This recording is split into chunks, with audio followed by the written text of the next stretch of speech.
Hello, Mate to Thrive Nation. I'm recording from Europe, my first podcast, 220 podcasts over the last 4 years. And this is going to be a special show because I've got a really pioneer in the field who speaks about so many areas, but specifically his latest book in terms of the sensitive patient's healing guide and what a book it is. He's written many books. Healing is possible, on hope and healing. And after 25 years as practice as a physician myself, 18 years in functional medicine, 25 years as Chinese medicine doctor. I really feel that Dr. Neil Nathan has got something to share because many people have despair, many people are desperate, and this man offers hope. And so, what a privilege to have you on. So, welcome to the Made to Thrive show, Dr. Neil Nathan. Great. Thank you for having me. Brilliant. I do want to start off with the most basic question, and for my patients and the physicians that listen, who is a sensitive person? So sensitivity is not in the category of someone saying, does this dress make my thighs feel large? That's not what we're talking about. It's in the category of our senses. So we're talking about folks who have become increasingly sensitive to light, sound, touch, food, chemicals, smell, and EMFs, electromagnetic frequencies. And all of these have skyrocketed in the last 20 years. 20 years ago, yes, patients did present who had these problems, but now it is epidemic. So that, and we're not talking about a mild irritation. We're talking about people who have to wear sunglasses inside their home or can't go out in public because the sound is so disruptive to them that they can't think straight, or that they're going down the candle aisle in a store and have all kinds of neurological immediate consequences of that. So we're talking about a sensitivity that is profound and more common than I think people realize. There was a study done in England a couple of years ago, which showed that 1% of the English population was legally disabled because of these sensitivities, and that 35% of the population had some kind of sensitivity that they were aware of. So we're not, this is not a minor issue. This is important.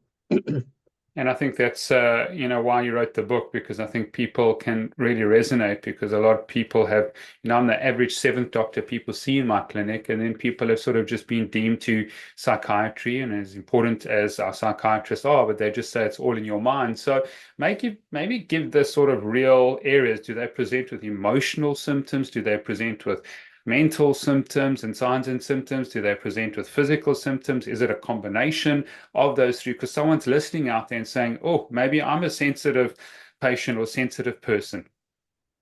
So sensitivity is a downstream effect of other physiological processes going on in the body.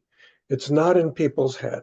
So the commonest response to someone who's sensitive is, oh, buck up, be a man, be tough, get through this, whatever it is.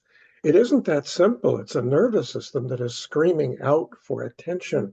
It's basically a protective mechanism from our nervous system, which is trying to tell us there is something in our environment that is toxic and you need to get out of here because this is not good for you. So, but I wrote the book because over the last 20 years, we've learned a huge amount about the physiology of this sensitivity. Hence, we also know how to treat it. So no longer do these folks need to be victims. We can do something about it and live a normal life without having to go inside a bubble somewhere to get away from it all. But my take-home answer to your question is the sensitization process is always secondary to something else going on in the body. It doesn't just pop up out of nothing. It's being caused. And the two commonest causes are mold toxicity and Lyme disease. And there are many others, but those are the two biggies. And I suspect, for example, I know that in Europe and South Africa, the medical world has not woken up to the epidemic that is Lyme disease. It's way more common than has been acknowledged or recognized. And a bigger epidemic is mold toxicity. So these are really big pieces of the puzzle. And again, they're treatable if we make the diagnosis. So my take-home message is always going to be, yes, you are really sick, and yes, your life has been subsumed by these symptoms, but yes, we can do something about it. And so that's what I hope people take away from this. Absolutely. And that's why I want this podcast to be filled with hope and empowerment. I love your website. You can go check out Neil and NathanMD.com. Be present, be grateful, be of service. So really, if you're listening out there, I do want you to leave with nuggets and with tools that can change your life. So let's talk about some archetypes that I've seen in my practice, especially the corporate work we're doing. The type A person, let's just say she's female, feels like she's got adrenal burnout or been diagnosed with adrenal fatigue, tired, exhausted, maybe anxious and depressed, on some antidepressants, really struggling with her kids and just balancing things. That's a person that I see that's very, very sort of sensitive to the environment, as you said. And then sort of someone who's a male who's highly discerning, very compassionate, very caring. The world doesn't understand them. They want a slow world. It's become so fast. It's become so quick, and it's become so performance and achievement orientated. They're just really struggling to cope with the environment. Would you say those are the two main archetypes? And if they're not, because you're in practice for 50 years, what type of archetypes? Because I want to set this as a frame as we run through the triad and the trifectas of the limbic system and the vagal system and also this mast cell system. Would those be the two main archetypes that people can relate to with regards to the stories? Two of the common ones. Forgive me, but I don't think in terms of archetypes. I, I think in terms of each patient biochemically and genetically being unique. So I try to look at what they are bringing to me from their perspective, what they've gone through in their life, how that has shaped their nervous system, and how their nervous system reacts and responds to that. But yes, it's very common for people who, for example, a compassionate one, they might be an empath. They might be picking up on a lot of the emotions and things around them, and they've had to kind of protect themselves from their own sensitivity. And often a common theme here is also people who put their family or friends or other people's needs before their own. They're just they're the last in line to be taken care of, and they are prone to being affected this way because if I take the two main things that cause all this, which is mold toxicity and Lyme disease, both have a tremendous amount to do with the immune system. Meaning, if someone's immune system is robust, you could be in a moldy environment and still be high functioning. You could have Lyme disease and still be high functioning. When your immune system takes a hit, and that hit could be an infection, COVID was a big one in terms of triggering that, an infection, surgery, childbirth, or an emotional hit where a loss of a loved one or feelings of abandonment or betrayal or things of that nature. If the immune system takes a hit, it loses containment, and now we're off to the races. Now we have something that really has to be dealt with primarily, or that person won't get well. Yeah. So that can happen to the person who's the type A, which we see a lot of. The immune system becomes dysregulated and then Yeah, can't I, actually. I see it in my type A's primarily because they've succeeded in this world by pushing forward and um, being successful and studying and working hard. And those are all fabulous traits, but they also tend to get folks to minimize what has been happening to their bodies. So they can get pretty sick before they admit to themselves, I'm not functioning at the level I used to. I've got some brain fog. I can't think straight. I'm not working like I used to. I'm got fatigued. I can't cope like I used to. And they're not quick to do that. To make it worse, when we give them treatments, they're prone to overdoing the treatments, which is okay. So let's say we're taking mold, for example, and I say, here, take these binders. This will pull the toxin out of you, but go really slowly because if you take too much binder, it will mobilize toxin faster than you can process it. They don't hear that last sentence. And so they're prone to going, well, if a little bit will help, I'm just going to load up on charcoal and clay and chlorella. And they throw themselves under the bus and they get worse and they are confused. And the coping mechanism that they've used their whole life to succeed doesn't work when you really have to listen to your body about how to proceed and what pace to go at. And undergirding these two type of archetypes of patients that we often see, especially the type A, is one of psychological safety, is one of being totally accepted, is one of being totally loved and adding value to society, to your family and friends. Is that the root that there's just this fear that of self-worth for the type A, of the person who's the empath and who's very compassionate, not putting themselves first? Is the underlying root cause one of lack of love, lack of self-worth, and then you either have to manifest that by achieving and succeeding and proving yourself and making it happen and being in the limelight, or putting other people first to ensure that you are always looked after, the compassionate. So what do you think that underlying sort of foundational problem is?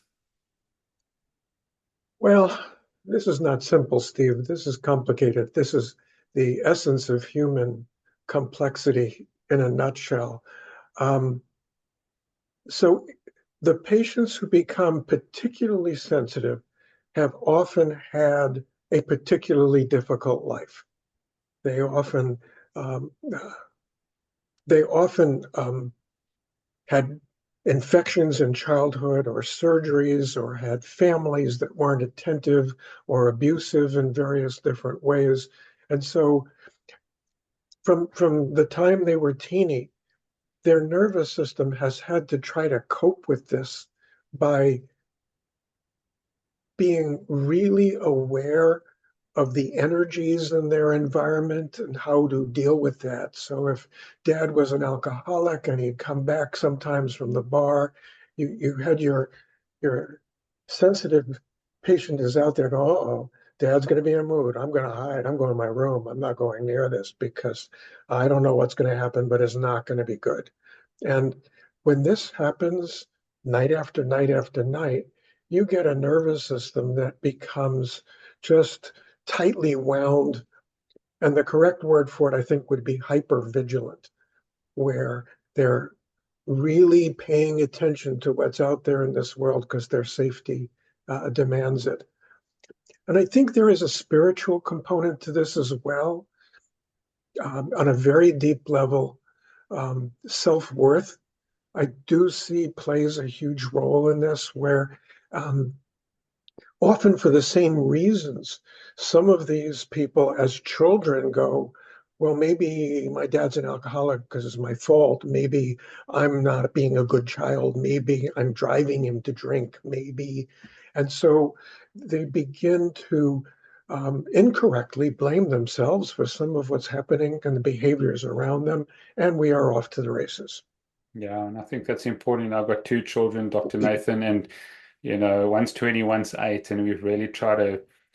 The second one, we've learned a few things as you go along, and just to try and always believe in her and always keep her safe and always let her know that she's loved and accepted, because I think that is the bedrock of this neurological system. Like you say, I've never seen it before in practice, especially the last 4 years of the dysfunction of the autonomic nervous system and the limbic system. So maybe let's define that triad or that trifecta that causes a lot of these symptoms and which results, we had Tanya Dempsey on the show talk about mast cell activation. We've had Patrick Porter, David Rabin talk about the nervous system and vagal tone. But maybe define the limbic system, vagal tone, or the autonomic nervous system, how they work, and then the mast cell system that is often the downstream effect. Sure. And you are pointing out, and I want to emphasize that the trifecta of sensitivity, the three things that combined most commonly to create sensitivity are a dysfunctional limbic system, vagal system, and mast cell activation. And these are not separate. These are totally interwoven, both from a biochemical, cellular, and neurological process. Each affects the other. So it's also important to understand that once these systems are not functioning properly, you usually have to work on all three to get better. If you just work on one, you're going to have a hypervigilant system. If we quiet the limbic system, but we're not working on the vagal mast cell system, you're going to still be hypervigilant. So it's a combination. All three need to be worked on. The limbic system is the part of the brain that primarily is responsible for two main experiences for us: emotion and sensitivity. So if someone is wondering, is my limbic system messed up? Do I need some help with it? If you have any emotional issues, and that can be anxiety, depression, mood swings, OCD, depersonalization, derealization, any of those things are by definition limbic. So if you didn't used to have that, and you now have that, and it came out of the blue, this means your limbic system has been impacted by the conditions that trigger all of this. The other piece to that is sensitivity. If any person tells me that they've become increasingly sensitive to light, sound, touch, chemicals, EMFs, food, that's also limbic. So with either or both, usually both, an increase in emotional reactivity and sensitivity, it is literally your limbic system is announcing, I need some help. The vagus system, and I want to emphasize it's a system, the vagus nerve itself is just the 10th cranial nerve. But it works in concert, coming out of the brainstem with a whole bunch of other cranial nerves. So although the vagus nerve has gotten the premier attention we name it, it's really a vagal nerve system in which other cranial nerves are involved as well. And the vagus nerve is, number one, a major cornerstone of the autonomic nervous system. So when people have temperature dysregulation, intestinal issues of every type, because the vagus nerve supplies the intestine almost all the way through, it controls intestinal motility. So if someone has bloating, gas, distension, reflux, constipation, diarrhea, abdominal pain, likely there's a vagal piece to that. And then palpitations is a common symptom that the vagus nerve is unhappy. So other symptoms tell us that the vagus is involved also. And honestly, the vagus and the limbic system are so intertwined that it's almost impossible to have purely limbic issues and not vagal issues, and vice versa. So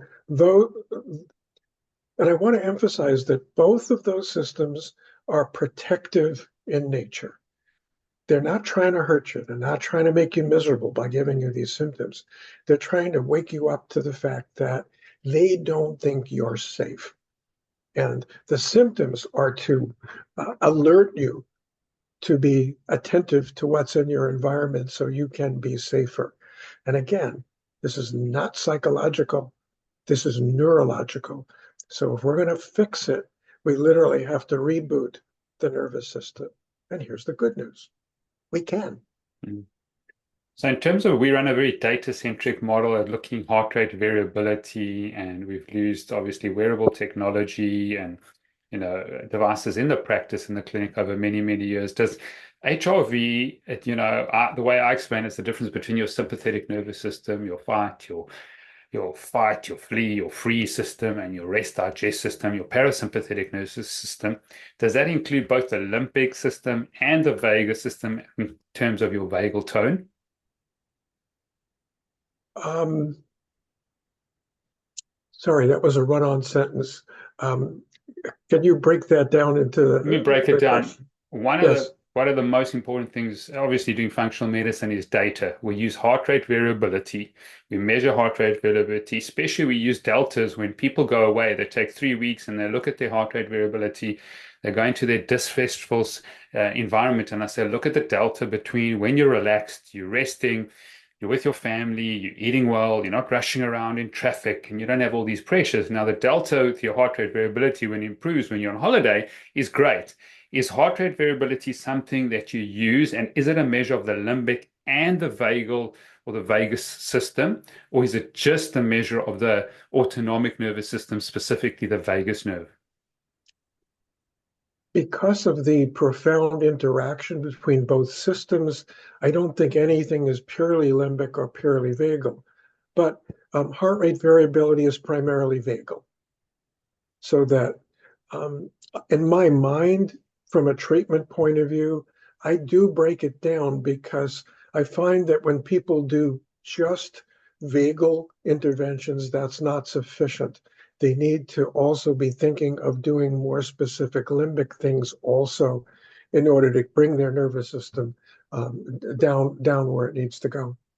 So can you measure the limbic system, and what are the tools to then treat the limbic system if it's dysregulated? Um, I don't know how to measure the limbic system because it's our symptoms that tell us what's going on. So if we catalog this and follow it, if someone tells us that I used to have to wear sunglasses indoors because the light is too bright, now I can go out of doors. Um, to me, that's telling me that their limbic system is healing. But there aren't, to my knowledge, any laboratory measures that tell us that um, how to measure that. And in fact, we don't have a lot of things other than heart rate variability to measure the vagal system either. Brilliant. In terms of the vagal system, using Apollo that you've spoken about, I found that very beneficial. Brain tap from Dr. Patrick Porter being very beneficial. What other things have you found beneficial for the vagus system and the limbic system in terms of treatment that people can do at home that's easily accessible to them? Sure. So one of my favorite new treatments is that there's a whole bunch of new devices on the market called vagal nerve stimulators, and they're very, very helpful in treatment. Working primarily with really sensitive patients, you have to come at it very, very slowly and carefully. So there's a number of devices like True Vega that um, are more direct stimulating of the vagus, where you can literally rub something along the neck right where the vagus nerve runs. My patients mostly can't do that because that's too strong a stimulus. There's a device called Apollo Neuro, which is a band that you can wear on your wrist and control with an app for your phone that is much gentler. But I urge patients to not follow the directions that come with the device. Um, the directions are to wear it for 5 to 8 hours a day. That would blow most of my patients out of the water. It would way overstimulate the vagus. So, and this will be true of anything we do with sensitive patients. Start with tiny, tiny amounts of whatever we're going to do and build incrementally. So with that device, I'll tell my really sensitive patients to wear it for 2 or 3 minutes once a day, and then slowly increase based on their comfort level to 5 minutes, 10 minutes, 10 minutes twice a day. And you can go up from there, but absolutely do not start at 5 to 8 hours a day. Hmm. That doesn't work. And then there's a whole bunch of devices that keep proliferating. Apparently, the universe has begun to really understand that vagal dysfunction is incredibly common. If it wasn't common before, and it was, COVID profoundly affected the entire universe that we live in and has basically scared every man, woman, and child on this planet into a more hypervigilant limbic and vagal Hmm. response. So we're living in a world now that pretty much everybody should be doing something to quiet their nervous system, which is just being jangled to an unacceptable degree by the lives that we all live. Hmm. In terms of specific treatments, Dr. Nathan, on the Okay, limbic system? sure. There are a number of systems you can get online. The ones that I have used the most and like the best are Annie Hopper's dynamic neural retraining system, Ashok Gupta's amygdala retraining program, and Kathleen King's primal trust. And now, again, the universe is discovering these, and every day patients are saying, well, what about this program? And so there's a whole bunch of new stuff coming on down the map as well. Those three I have used with literally thousands of patients, and I know how effective they are. Are they sort of psychological tools, affirmation tools? Are they emotional tools? Are they physical? How does it, just to give a little bit of insight? They differ.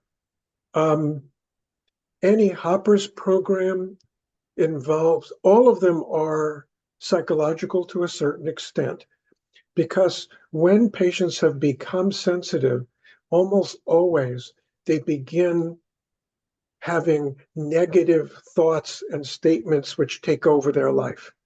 And you can understand that. If you're really sensitive to chemicals and you're walking down the street, you don't know what human being you will pass who doused themselves with perfume or used some sort of detergent with a strong smell to it that will literally bring them to their knees walking past you. And so life becomes pretty scary. And that's not psychological, that's reality, which is I don't know when I'm going to be safe and I don't know when I'm not going to be safe. Mm, sure. So it's you could look at it as psychological, but I look at it as physiological because I've literally had patients in my clinic who were walking down the hallway with me. Okay. And they passed a staff member who had washed their clothes in a particular detergent. And that particular patient was neurologically sensitive. So she would have what are called pseudo seizures, where she would literally fall on the ground and start twitching like it was a seizure. And um, in no way was that psychological. We later discovered that yes, that person had washed their clothes in this particular detergent, and she was particularly prone to that. So it is a direct response to the exposure of a particular material that's triggering that. That's not psychological, that's Mm. physiological. And I think that's a big message, isn't it? It's not this psychological sort of belief system. It's happening at a tissue level on the nervous system, and we need to be able to treat the nervous system. And that's where the diagnostics and the tools are coming. Right. Tell me, So our patients tend to run negative programs, this constant barrage of negative thoughts. Those negative thoughts reinforce the neural pathways of the limbic system. So all of the treatment programs focus on helping you to become more aware of them and rewriting those thoughts so that you're constantly putting yourself in a more positive mindset so that we're breaking those neurological circuits and not reinforcing them. So again, for Annie Hopper's, all three programs include a fairly extensive explanation of what the limbic system is, why it's important, why you need to take it seriously, and why you need to work on it. And then they all approach it somewhat differently. Annie uses a a series of orchestrated phrases, statements, movements, and gestures, all of which were based on the latest research in neuroplasticity to create this positive outlook. Ashok Gupta focuses more on what he calls meditation, but are actually guided visualizations to again make that shift. And Primal Trust combines some of these to a certain extent so that we're using a little bit of both of that to make that shift. Brilliant, brilliant. Thank you for that. We'll definitely put them in the show notes because I think that's something missing in South Africa, specifically in the functional medicine space. In terms of using frequency-specific microcurrents or transcranial magnetic stimulation or transcranial electrical stimulation, tell us sort of your experience on that, because once again, this nervous system does need to be treated, and I think that's sort of been something that's not been or misdiagnosed or not treated correctly and been thrown with anti-anxieties and strong pharmaceuticals, which have their place, but have been, I think, overprescribed for a lot of these type of patients. Yeah, I completely agree. I think that a huge percentage of patients who are being treated with pharmaceuticals really have mold toxicity and Lyme. And if you treat that, they will no longer have their so-called psychological illness. That's, I think, a very an important thing to let your listeners know that you have to look for cause, not put a label on something and say, you have anxiety, so I'll treat anxiety. Anxiety is triggered by something, and we need to figure out what that is and work with it. And over the last 20 years, we've learned a great deal about, and again, I'll emphasize, mold toxicity, Lyme disease, Bartonella trigger it, but so do a whole bunch of biochemical imbalances in the body that are not often looked at by psychiatrists. There's a growing, small but growing body of what are called integrative psychiatrists who are looking at zinc and copper levels and methylation issues and cryptoperols, all of which are biochemical causes of anxiety and depression, which are not hard to treat if you look for the underlying issues here. And I think that's important. But give us your view on frequency-specific microcurrents and the electrical and magnetic stimulation. I love frequency-specific microcurrent. It is a unique medical device that can do a lot. It's one of the most flexible devices we've come across. Basically, it delivers two different frequencies of very minute electrical current into the body simultaneously. One, which is called channel A, works on physiology. Channel B works on specific target organs in the body. So you can literally target whatever physiological imbalance you're looking at by looking at the physiology and looking at the organ that is affected by it. It's very helpful. They have a terrific program for the vagus nerve, which has a limbic component. They have a really nice program for mast cell activation, and they have hosts of programs for the nervous system and the ability to improve the body's ability to detoxify from the different toxins that we might be affected. So, big fan. Transcranial stimulation of different kinds is a completely different animal. It's, I think of it as frequency-specific microcurrent coaxes the body into healing. Transcranial stimulation hits it over the head with a hammer to try to, you will become more normal. And I've seen much better results with the gentler approach than with the heavier-handed approach. Okay. And do you have a specific brand or assessment tool on this FSM or a specific product that we can tap into? I don't think anyone, I've been part of the Integrative Society for so many years, and I don't think anyone's really doing FSM. So I would go to a website, which is frequencyspecific.com. It's the website developed by Dr. Carolyn McMakin, who developed this whole device, and it will give you all a whole lot more information about it. She's written a couple of books that people can look at, but it's a little tricky. It is absolutely best if you can go to someone who does that so that they can get you started correctly. It's not something where you read something in a book and go, well, I have this, so I'll put this particular program up. It really needs to be done in an office, hands-on first. And once you're convinced that that is helpful, you can get a home unit to work with and then work with it on a regular basis. So if there, again, I know that Dr. McMakin has been teaching many seminars in Europe, and I would encourage anyone who's interested to absolutely take her seminars, which are fascinating and helpful. Get the device and start using it because it is a profoundly helpful medical instrument done properly. Right. Let's move on to the mast cell activation system, and let's talk about the assessment, inflammatory cytokines. If you're measuring that, RANTES, if you're measuring that, we know we've always measured HSCRP as functional medicine docs, and I think there is some value there. But what are the measurements or the, data points measuring mycotoxins in the urine that people can do to get a good standardization and assessment of where they are? So I think there's two questions in there. One is, you want me to talk about mast cell activation? Yeah, the And then measurements there, and then obviously the and triggers. Yeah, then and for mold. Okay, two yeah. separate issues here.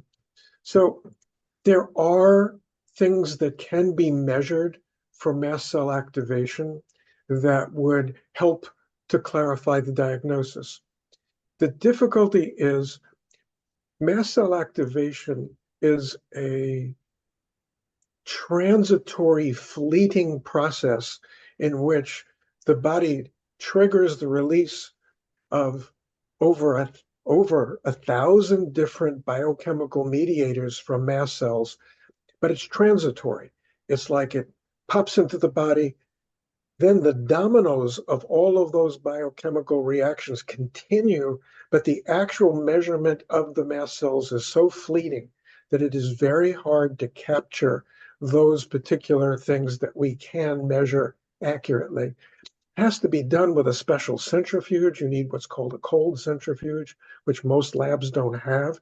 Even then, experts have found you could do all of these measurements and get negative results, and you still have a patient with mast cell activation. So, for example, I mean, the whole concept of mast cell activation has exploded in the last 10 years. And we now have every academic center in our country has a mast cell clinic. Unfortunately, they don't understand that mast cell activation is the result of other things. And they're treating mast cell activation like it's a standalone diagnosis. And if you do that, you can help patients, and they'll have to take those things for the rest of their earthly life to even be slightly well. But if you find the cause and treat it, you can be flat out cured. So I want to emphasize that. My frustration is I've had countless patients go to those clinics, get the tests done, and be told you don't have mast cell activation because your tests are normal. And that is a travesty because sometimes it's obvious, glaringly obvious, that someone has mast cell activation by symptoms. And if you miss that, I mean, I just hate it when someone is told your tryptase is normal, so you can't have this. That same person, after they eat in various ways, becomes flushed, hives, itchy, bowel movements immediately, brain fog, fatigue, palpitations, all triggered within moments of eating. They literally barely start chewing and they get that. The only thing that causes that reaction that fast is mast cell activation. And so the patient's history is profoundly more important than lab work, which is highly inaccurate. So yes, there are labs you can do, and I want to plead with people to not base the diagnosis on the labs because it's glaring for many patients, and many of them leave these clinics frustrated and not getting treated because I think the world hasn't yet realized that, yes, we like objective measurements. Yes, that's scientific. That's wonderful. But to throw the baby out with the bathwater is really not a good thing to do. Okay, so Brilliant. that's the mast cell activation piece. For mold toxicity, we have multiple ways of doing it, but by far the most accurate way of measuring it is with urine mycotoxin testing. Very simple. You collect a first morning urine, send it into the lab, and if they are finding mycotoxins in your urine, this is not rocket science. If it's coming out of your urine, it's in your body. So there are people who take exception to it, but the vast majority of us who work with mold toxicity have found that that test is not only beautiful diagnostically, but it tells us which mycotoxins are in that patient so that we can bind them more specifically in treatment. So that's the main test. There are some blood tests which are much less specific.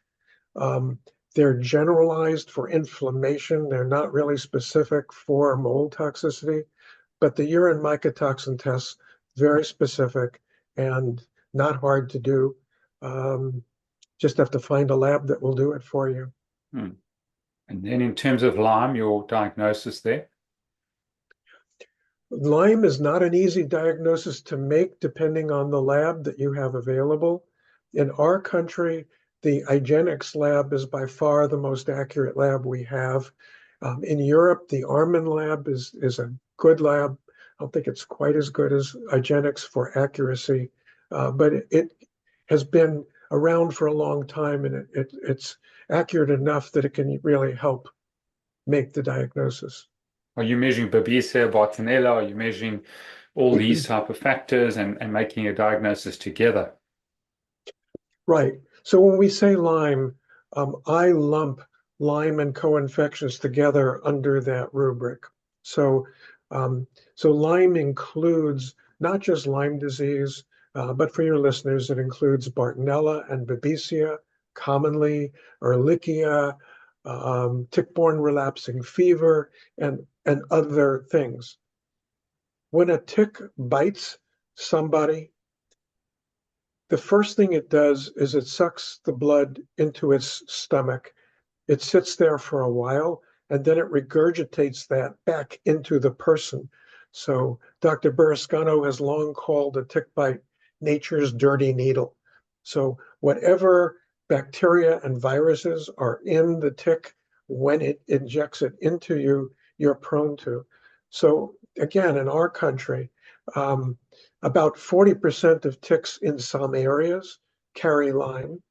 Another 40% carry Bartonella, and then another 10% carry Babesia, and another 8% carry Ehrlichia, depending on the part of the country that you live in. So it's a likelihood that you're not just having Lyme, but a co-infection along with it that will need to be addressed somewhere along the line. And what are the exciting treatments that you found to be very beneficial over the last 10 years?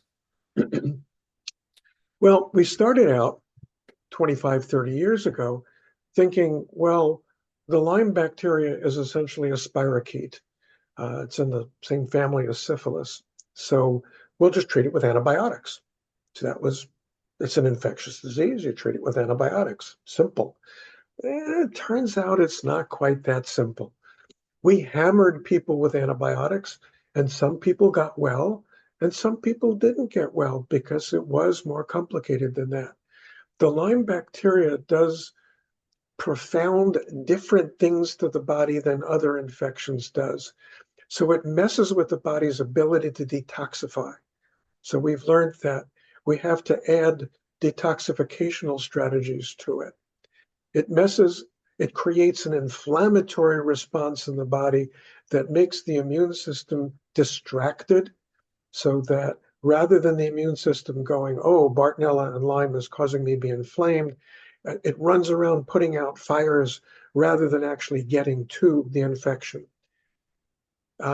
These bacteria hide inside cells, they're intracellular, so that antibiotics can't get at them very well. And more recently, we've learned that there is eventually, as the illness proceeds, they can turn into what are called persister cells, which are no longer as responsive to antibiotics as we had hoped. So there's a whole field that is Lyme medicine. It isn't, okay, I'll give you antibiotics and you'll get well. Sometimes that will happen. That's true. But many of our patients have been struggling for a very long time. Their immune systems are trashed. They're inflamed. They don't detoxify well. Lyme and Bartonella will affect the pituitary's ability to regulate hormones. And so their hormones are out of balance. And so it's a much more elaborate, complicated process than just giving somebody antibiotics or herbal antibacterial materials to get well. Dr. Richard Horowitz has a fabulous book, two of them actually, called Why Can't I Get Well?, in which he's put together what he calls the 16-point treatment plan, where he looks at 16 different major pieces of the puzzle, all of which need to be at least looked for and checked out if you're going to get well from Lyme. So it's complicated, but I want to leave the audience with my message that every single thing I'm talking about is treatable. But you do have to get into the hands of someone who knows what they're doing. This is not a simple process. It takes literally years of study for us to know enough that we can tackle this in a more comprehensive way. Yeah.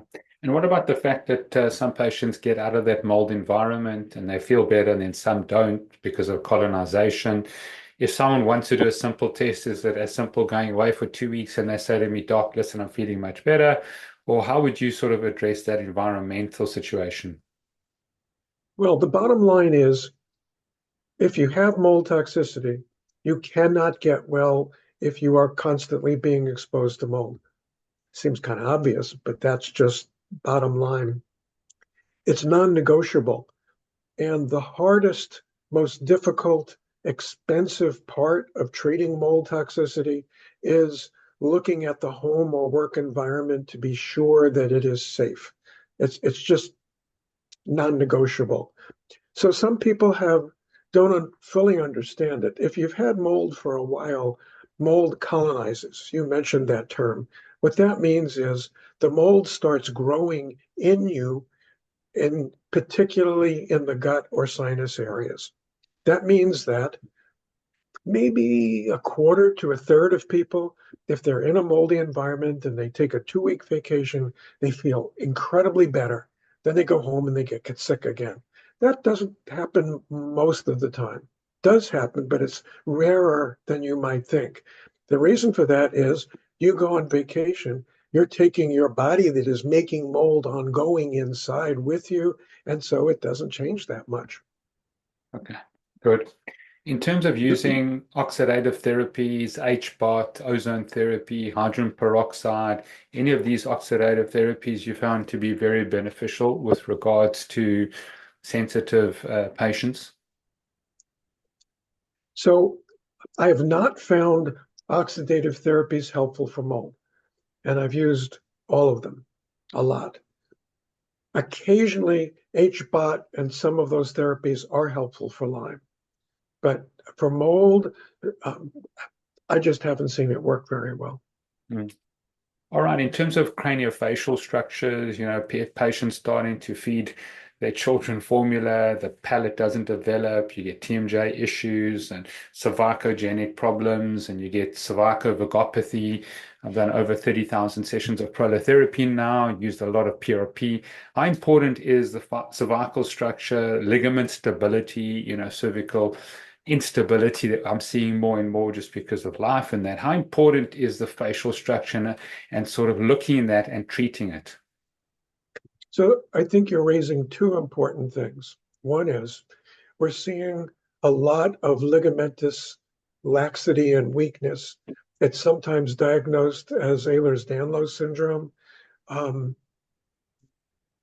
and we're also learning that I'm going to weave mast cell activation into this now. Some of the biochemical mediators of mast cell activation, excuse me, directly cause that ligamentous instability. So again, most of our patients who have that are shocked that they can get well once they get the mold out of their body, which is triggering the mast cell activation. So again, it's understanding the downstream effects of what we're talking about. The other thing you're bringing up, which is very important for some people, the body puts an incredible priority on having the teeth occlude properly. If your teeth aren't occluding properly because of TMJ or jaw dysfunction or something going on with your jaw, the body freaks out, and it goes into, I've got to do something to get this alignment properly. I've got to do this. So it goes into, again, hypervigilant mode, affecting the autonomic nervous system and the limbic system because it has to get the jaw right. And a number of patients who have developed sensitivity have to have their jaw aligned properly first, or they're not going to get better. Sure.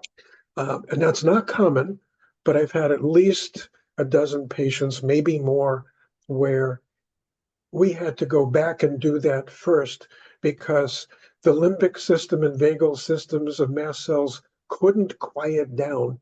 Their body wouldn't let them do those things until their priority, which is the facial structure, got taken care of first. Wow, wow, that's fascinating. And what about C1, C2, and C3 stabilizing that area because of the vagus nerve and its impact on the gut and impact on all sort of biochemical areas in the body? So again, coming back to ligamentous weakness, at the base of the skull, where the occipital part of the skull sits on the first cervical vertebrae. If the ligaments are weak, it collapses on itself, which affects blood flow to the head, blood flow from the head. It affects nerve functioning, so that adds another dimension that has to be treated properly to getting the body able to physiologically take care of itself. And and the junction of the first cervical vertebrae and the base of the skull is a very interesting one because particularly symptoms of vertigo, dizziness, headache can be from that area specifically. So a lot of patients will see ENT specialists and they'll go, I don't know why you have vertigo. I don't know why you're dizzy, but it has to do with what I will call jamming of the base of the skull onto that first cervical vertebrae, which can be treated with some osteopathic manipulation and some prolotherapy done properly. Yeah. Okay. The last area is 5G, all this electromagnetic radiation that's affecting people. I trained as a geobiologist and measured, electrical fields and then RF, radio frequency and high frequency waves that are coming into the body and how you deal with them. How important it is for someone to look at electro hypersensitivity syndrome and just all these electrical and these high frequency currents.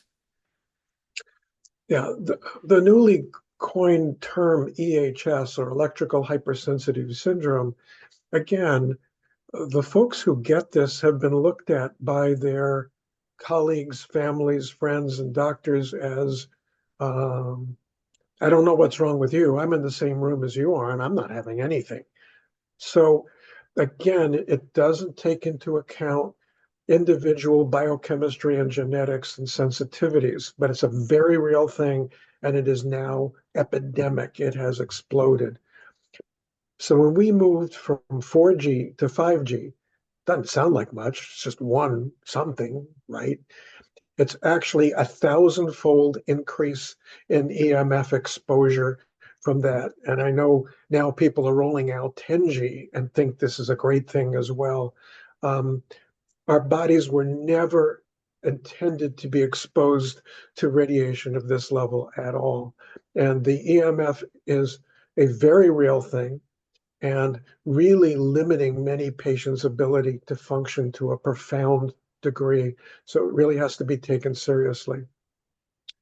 I'm a big fan with my sensitive patients of having them get what we call an electrosmog meter, which is simply a handheld meter that can measure the different kinds of EMF exposure by just clicking to different parts on it. And you basically just hold it up against your body, walk around your house and see what you're exposed to. Um, and my patients are often shocked at what they're getting exposed to.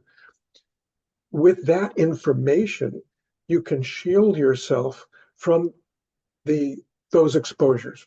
Simple example. I've been aware of this for many years, but for some reason, it didn't dawn on me that my Kindle that I put on my lap and read on every night might actually be giving me some EMF exposure. So at one point, it dawned on me, well, I should measure it. And I was quite shocked at what I was getting right next to my body here. So you can buy shields for your Kindle device so that you're not getting almost any exposure by doing that. You can get it for your phone. You can get shielding devices for almost everything. There are some other ways of shielding. The most difficult is cell towers because you can't really shield easily from a cell tower. But there are, excuse me, there are environmental experts who can come into your home, evaluate it, and there are certain paints you can use. There are certain, literally, shields you could put up in the house that will protect you from EMF. So this is a very real thing, and it's increasingly a part of the sensitization of the people that we're looking at now. Brilliant. And I think that's crucially important. And I think you probably can also go out into the desert or out into having a safari and see the difference and the change that you have on your body if that's a major bleeding point or factor in your sensitivity. Last area, because I think it's important, is your root canals, your what we call NECOs, neuralgia-inducing cavitational osteonecrosis. How important is dental health and having a look at these areas of osteonecrosis and root canals with regards to sensitivity and patients that suffer? Very difficult question.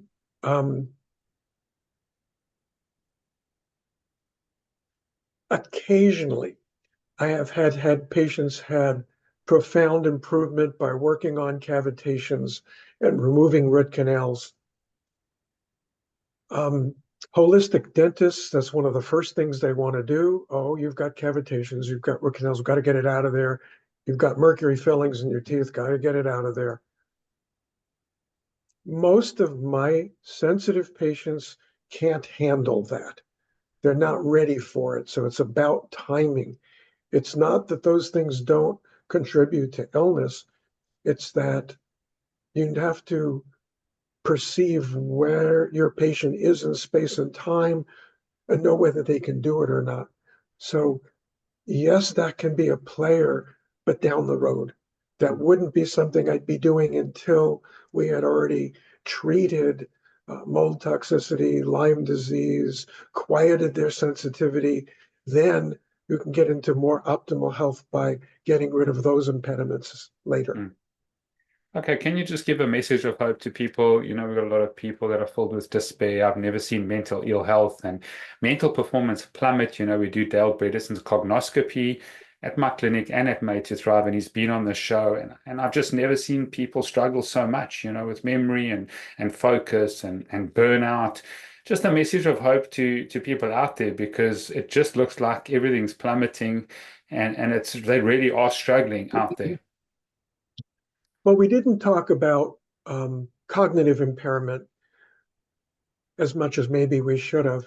Um, uh, there's a wonderful physician in our country, Dale Bredesen, Mm. who has a neurologist who realized that we were looking at Alzheimer's completely wrong. What it was really about was different kinds of inflammation triggering the protective response that was triggering Alzheimer's.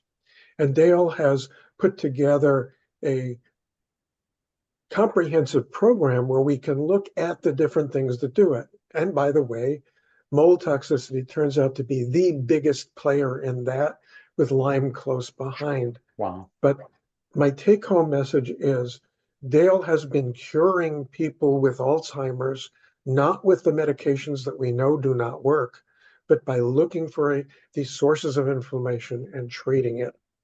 So my message, I hope it's always my message, is one of hope, which is if you are suffering, if you have symptoms that your doctors don't understand, if you are struggling with, you name it, because mold toxicity and Lyme disease causes every type of imbalance in the body that we can think of.